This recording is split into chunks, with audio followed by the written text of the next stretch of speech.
Welcome back. This is another exciting episode of Mr. Takeda Teaches Math 7. I'm your host, Mr. Takeda, and I'm going to teach you some math right now. This is lesson 4.4 in solving two-step inequalities. And they had an essential question of how you can use an inequality to solve dimensions of a figure. Well, I don't have any examples for geometry. So we're just going to say, how can we use what we've learned in the previous lessons to solve two-step inequalities? And again, the lesson is, or the answer is, just like with equations, except for the one exception where we're multiplying or dividing by a negative number. Let's get started, shall we? Right into the examples. I like it. Example 1, solving a two-step inequality. 5x minus 4 is greater than or equal to 11.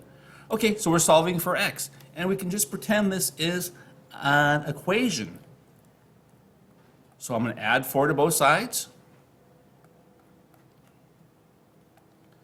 So 5x, negative 4 plus 4 is 0, is greater than or equal to 15. And now dividing both sides by 5, because I want to, again, I'm still solving for x. 5 divided by 5 is 1. So I have x is greater than or equal to 3. That's my simplifying last step. Okay, so we're using addition property of inequality and division property of inequality in that order. Typically, we'll use addition and subtraction first and then multiplication or division. Kind of like reverse order of operations. Okay. Try this one. You don't have to graph it, but we're gonna. Oh, I'm sorry. This is one for me. This is example 1B. I'm sorry. This is 1B. Must be something special with this one. B divided by negative 3. Can you see it already? Can you see it? Are your spidey senses tingling? Yeah. We're dividing by a negative 3, which means somewhere along in here we're going to have to be multiplying by a negative 3. And I know that means to reverse my inequality symbol. But let's go first. I'm going to subtract out the 4 first. Like I said previously, addition and subtraction typically come first. I can't see that's a rule. But that's what's happening here. So b divided by negative 3 is going to be less than 13 minus 4 is 9. Oops. Sorry about that. I said 9. I was going to write something else, I guess. 9. And now, the multiplication property of inequality. I'm going to multiply both sides by a negative 3. And negative 3 divided by negative 3 is a positive 1. So I have a b. 9 times negative 3, negative 27. I have to reverse that inequality symbol around because of what's happening here in this last step. B is greater than negative 27. Okay, so subtraction property of inequality, multiplication property of inequality, and we have to reverse that inequality symbol. Okay, you just have to like look for these negative numbers and how they're going to affect things. Okay, so these two are for you. We're going to call these 1TA and 1TB. In case label these problems with those numbers, and then I might refer to these numbers as part of the ending process of this Junipod. All right, pause the video here, and then when you're done, let's continue on. Next screen will be things for class, I think, though. Yeah, in class. Example 2, graphing an inequality. Okay, so I haven't had you do a lot of graphing so far because all the graphing is really the same once we get the solution. But here's a problem like of the type you might see on a test, because on tests it's hard for them to actually have you physically graph, so they have you match graphs. So this is a good problem for this, but we still have to solve it. Look at this. Negative 7, I'm going to write it out down here, times the quantity, x plus 3. When I say the quantity, that implies parentheses around whatever I'm saying. The quantity, x plus 3, is less than or equal to 28. All right. So to solve this now, I have to simplify the left side. I have to use the distributive property. That's what it says right there. So negative 7 times x is negative 7x, and negative 7 times 3, negative 21. Okay, so if you don't remember the distributive property, we multiply this outside value by everything inside. And watch our signs. A negative times a positive is a negative. A negative times a positive, another negative. Okay, so now I have to solve for x now. I'm going to add 21 to both sides. So negative 7x is less than or equal to 49, a positive 49. And now I'm still solving for x. So now I'm going to divide both sides by negative 7. So negative 7 divided by negative 7 is a positive 1. Positive 1. 49 divided by negative 7 is a negative 7. Negative 7 times negative 7 is a positive 49. So I have to reverse my inequality symbol around. X is greater than negative 7. So when I go to look for the graph that I want, I should be looking for a boundary of negative 7. That means that's where that circle or dot are. And I should be looking for a solid dot. And I should be looking for a graph that goes to the right.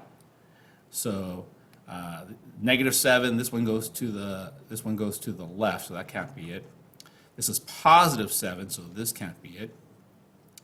This is negative 7 with a solid dot going to the right. Now, before, I just assumed this is it. Let's check the other one. D, this is a positive 7, and I know positive 7 is not my boundary, so that can't be this one, so it has to be B. All right. Try this one. You don't have to graph it. We're going to call this example 2t. Distributive property first, and then solve for y. Pause the video here, and there's some stuff for in class. Example 3. We have a little table over here, and this little story goes, a contestant in a weight loss competition wants to lose an average of at least 8 pounds per month during a 5-month period. How many pounds must the contestant lose in the 5th month to meet the goal?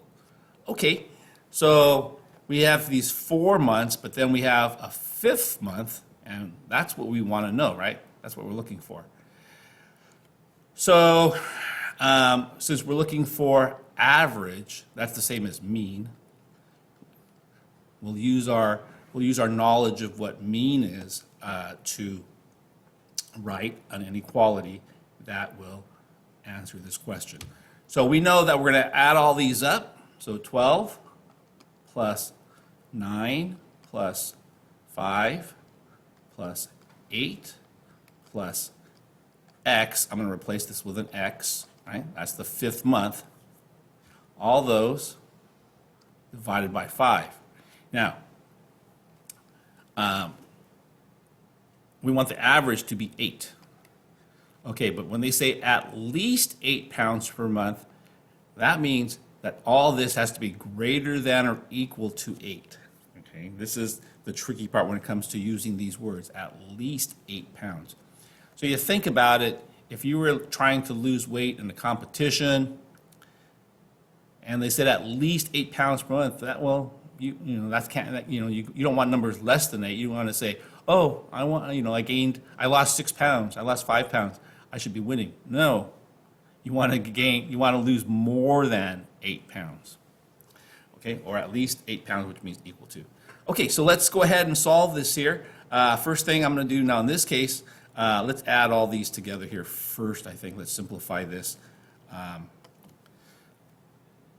Okay, so all those numbers added together is 34. 34 plus x divided by 5 greater than or equal to 8. Okay, now in this case we're going to be doing the multiplication first.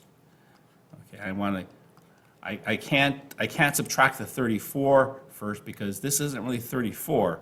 is 34 divided by 5. So I'm going to do the multiplication first. So 5 divided by 5 is 1, so this side now is 34 plus x. And that's going to be greater than or equal to 40. And now I can do my subtraction. Minus 34 from both sides. So x will be greater than or equal to 6. So how many pounds? And really, the answer is 6 pounds. Okay, I put the box around there, but when you do word problems, remember, sometimes when you solve the equation that you wrote, it's not the answer to the question. So always refer back to the question and answer the question. And the question, how many pounds must the contestant lose to meet the goal? 6 pounds. Okay, I think I'm going to have you try this one. So you try this one. So here's the same table, but now the contestant wants to lose an average of at least 7 pounds per month. So it's really the same question, but with a different number there. And that's it. So finish this one, then we're done. I'm going to end the video here. And you're going to call this, you're going to call this example 3T, in case I need to ask you about it. And that's it. And have a great rest of your day, and I'll see you in Zoom, see you in class. I don't know, you guys I see in Zoom, I believe. Bye-bye.